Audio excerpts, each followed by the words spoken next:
guys, and nandito po kami sa dati hindi ko kwarto, hindi ko din nararasan to na kwarto kasi dati ito yung kwarto ng mga inang ko, inang alam. Pumunta lang kasi sa sa Maynila nagtabraho.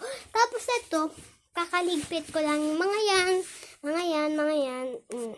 Di ko masyadong nanilinisan kasi bibilang pa ako ng, tawag yan? Durabox ko, nasira din, tignan nyo to. Ito mga bahay, ito yung kwarto namin. Kasi yung last week, hindi ko na ito kwartuhan na yan.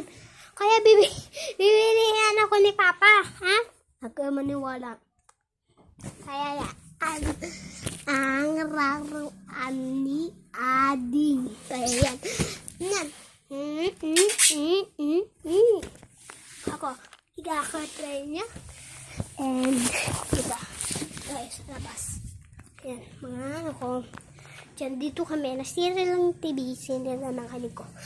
Pero ayan, yung mga kusina. Yan yung dating kwarto ng pinalitan nila. Ito yung dila dati.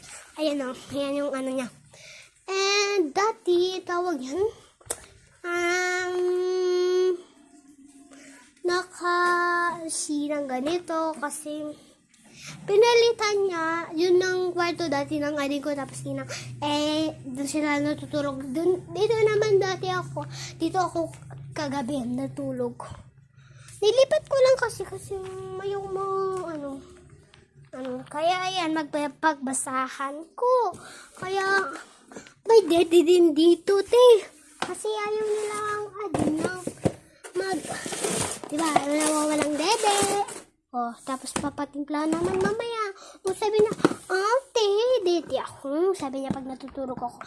Kasi dati, ngayon lang ako matutulog mamayang gabi dito. 3 kami. Mami ko. Tita ko yun pagkatawag ko, mami. Ito din yung bahay namin dati na matagal na to. Mga bata kami. Mga mama ko. Buntis, ganun. Tapos, yan. Meron din kaming ganyan. Yun, alam yan. Nakikita niyo yan. Blackpink yan.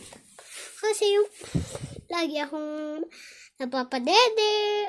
Mami niya, ate, dede ako. Sabi niya, ating ko. Kaya, bye. Like and share. Comment nyo din na sa link ng baba ko. Talagang, dami yung tito ko, nalilit na kasi. Hindi ko kayo naranasan na may ganyan. Kaya bye-bye.